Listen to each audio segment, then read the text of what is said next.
If you want to hear the unknown origins and abilities of the other mother that we don't see in the story, then stick around to the end of this video. This lesson is sponsored by Audible. The Beldam is the dreaded seamstress that inhabits a realm used for luring in unsuspecting children to feast on their souls. Welcome to Horror History. Last episode we talked about the history of Coraline Jones, so today I'll be covering her antagonist, the other mother, also known as the Beldam. The story keeps the Beldam mostly shrouded in mystery, but it does leave little clues that we can use to learn more about the creature's past, its distinctive capabilities, and moreover its purpose in the twisted world it calls home. So who is the Beldam and how did it come to be? In order to understand, let's take it back hundreds of years to the origin of the other mother. It's never explicitly stated how old the Beldam is, but we can determine that by studying the souls of the victim she captured. It seems she has been luring in children for hundreds of years, if not more. Perhaps her oldest victim is a little boy whose ghost is discovered by Coraline when she's locked behind the mirror. When he first sees Coraline, he asks, Art thou alive? The phrase is derived from Old English, and its usage started to decline in the 17th century. When Coraline asks if he's a boy or a girl, he can't remember, but he says he used to wear skirts, but believes that he was a boy. He may be speaking of a style called breeching, where boys younger than 8 would be dressed in articles of clothing known as breeches, and that practice was most common from the 1500s to the early 1800s. I researched the year-by-year usage of some of the other words that the boy uses, like governess, taint, scullery, and peradventure, and determined that the boy most likely lived between 1700 and 1760. It is possible that the Beldam is older than that, but the boy is her first known victim. The word Beldam, as we know it today, actually goes back to the 1660s and refers to an old woman or witch, a possible clue about the nature of the Beldam's powers having something to do with witchcraft. The stone that Miss Spink and Miss Forcible give Coraline to help combat the danger that she might encounter is an adder stone, which is also known as a hag stone or witch stone. Coraline uses its magic to find the souls hidden by the Beldam, so it would make sense that a witch artifact would be needed to combat against a witch. Additionally, the adder stone is said to be made from the head of a serpent. The word adder usually refers to a type of snake. The Beldam has many spider-like properties, including the final form, which we see being an arachnid creature, and spiders are said to be afraid of snakes. At least that's what Harry Potter taught me. It is an ancient creature we spiders fear above all others. Witches are often portrayed with the ability to transform into an animal form, so it makes sense that the other mother's true form is a spider. It seems that the Beldam has the ability to take almost any form it wants, so it's possible that it only took the spider form at the end because Coraline is afraid of spiders. However, some of her more intrinsic attributes point to her true form being a spider, which I will point out as we go through her story. For example, the Beldam has been living in this other world for hundreds of years and using it to lure in kids so she can steal their souls, which at one point is compared to how a spider weaves its web to capture flies. It's never explicitly stated why she needs these kids' souls, but according to the cat, she wants something to love, I think. Something that isn't her. She might want something to eat as well. It's hard to tell with creatures like that. So it seems she needs to lure in these children so that she can eat them, or possibly capture their souls and slowly feast off them for hundreds of years. At the time that Coraline's family moves into the house, the Beldam has captured at least 3 of these souls. Her world looks to be anchored to this one particular house because all of her victims seem to be kids who lived there. She doesn't seem to have the ability to travel and seek out new victims, which may explain why she's so desperate to capture Coraline. She also has the ability to manipulate her world to make it more attractive to the kid that she's trying to abduct. When Coraline moves in, she gets to work creating the perfect world so that Coraline will want to stay there forever. She seems to be able to fabricate her own realities, but she couldn't truly make anything. She only had the ability to copy and distort things that already existed. So she spends 2 weeks studying Coraline's behavior and building a world that consisted of 3 wonders designed to entice the young girl, like a theater that performs amazing and thrilling displays to counter the boring old ladies downstairs, a spectacular mouse circus in place of a strange man living above the Joneses, and a home with delicious food and attentive parents, as opposed to Coraline's real home where her parents were always busy and the meals rarely cater to her palate. The Beldam builds a gateway between the 2 pockets of reality behind a blocked-off doorway to another flat that has piqued Coraline's interest upon discovering it. There were other ways in and out of this world which were used by the cat, but we never end up seeing any of them. When the illusion is ready, the Beldam uses her magic to invade Coraline's dream, making her see dark shapes that gather under the moon and sing, probably to make her dreams seem more interesting than her reality, and make her appreciate the other world even more. One day, Coraline's curiosity gets the better of her and she swipes the key to the unused door and opens it to find the passageway, on the other side of which she meets her other mother. She is described as being taller and thinner than her real mother, with paper white skin, longer teeth, shiny black hair that drifts as if blowing in a wind or a current, and large black buttons in place of her eyes. words. She tells Coraline to go get her other father, who is another creation of the Beldam. It does seem that there are other life forms in this world, but they're completely at the mercy and control of the other mother. The other father is the first example, but he doesn't have the same origin as the other mother. It seems that he's more of a featureless, blank slate life form that she had formed and manipulated to look and act like Coraline's father, and she's given him black button eyes to sell the idea that the two of them are a couple, just like Coraline's real parents. The fact that the other mother sews together these creations is another example of her similarity to spiders who weave webs using string, which they also use to wrap up their victims. The Beldam is the only life form of her kind in the other world, but there are two other entities lurking in the dark whose origins have never fully been elaborated on until now. If you want to fully experience the dark, twisted world of Coraline, the best way to do it is by listening to the audiobook on Audible. The audiobook is narrated by Coraline's legendary author, Neil Gaiman. I love listening to the story and knowing that every line is being told exactly the way the author intended it. But I use Audible for so much more than just diving deeper into Coraline. Pretty much any book you can think of has a narrated version on Audible, but that's far from the extent of their offerings. You can also listen to podcasts, comedy performances, Audible originals that you'll never find in print, and so much more. What I love about the service is that it can be so hard to find time to read a book in today's world, but thanks to Audible, you don't really have to. It's great for me when I'm making these videos because I don't have to stop every time that I want to take notes. I can just have it continue reading while I'm typing. And when I'm listening to a title for fun, I can turn it on in the car, while I'm cooking, while I'm exercising, sometimes even while I'm working, and I get to hear so many great stories that I never would have had the time for before. Just visit audible.com/CZsWorld or text CZsWorld to 500-500. I'll leave the link for you in the description. Again, that's audible.com/CZsWorld.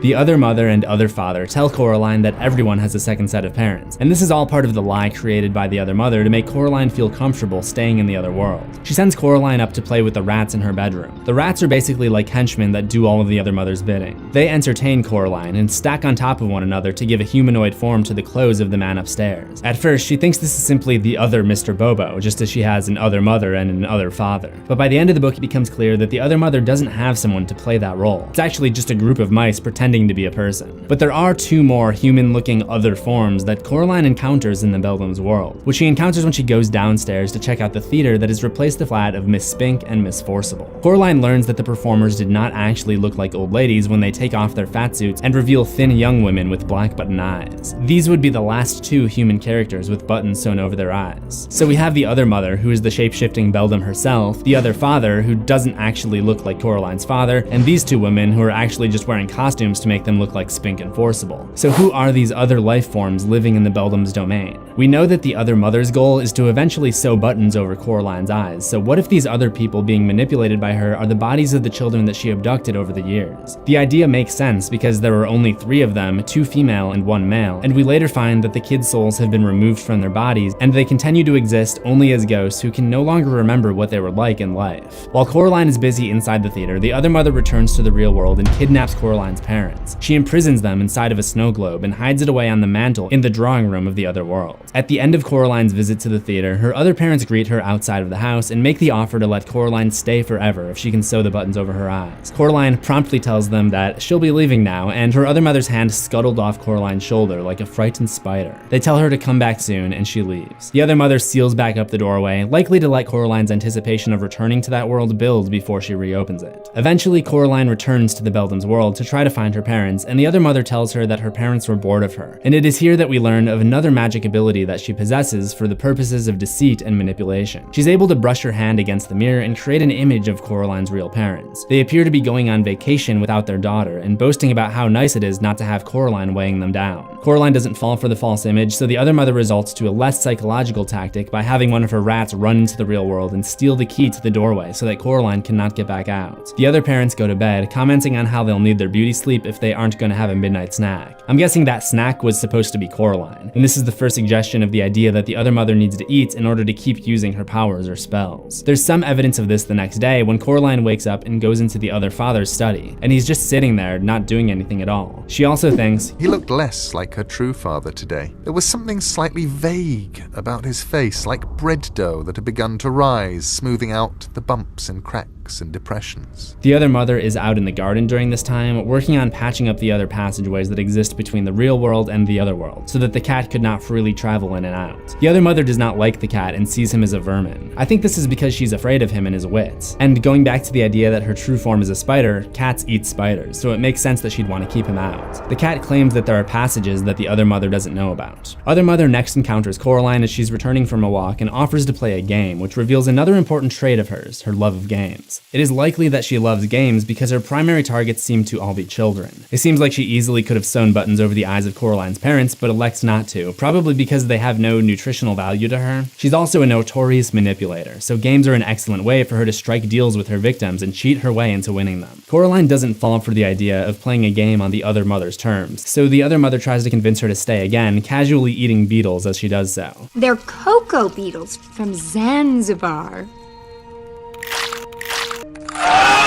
This is the only thing we actually see the other mother eating during the novella. She doesn't eat any of the real food that she prepares for Coraline, and it represents the metaphor of how she wants to consume Coraline's soul. And the Beldam needs that soul to continue to thrive. Unable to get anywhere with Coraline, she gets upset and claims that Coraline has lost her manners by refusing to cave into her demands and locks her in the area behind the mirror as punishment, and keeps her there until the following morning. During this time, Coraline meets the ghost children, which teaches us more about what happens when the Beldam takes your soul. The victims have forgotten their own names and identities. They are only able to remember trivial details about their lives and the feeling of the other mother taking their lives, their joy, and their hearts and leaving them hollow. While Coraline is locked away, the other mother scolds the creature that she had created to play the role of the other father for telling Coraline too much. She strips him of any remaining identifying features and discards him in the dark in the cellar below the abandoned flat next door. She locks him there and swallows the key. The next morning, she retrieves Coraline and brings her to the kitchen table for breakfast, hoping today that she would finally be able to break her. But Coraline would surprise her with a challenge in a scene that teaches us yet another secret about the true nature of the Beldam.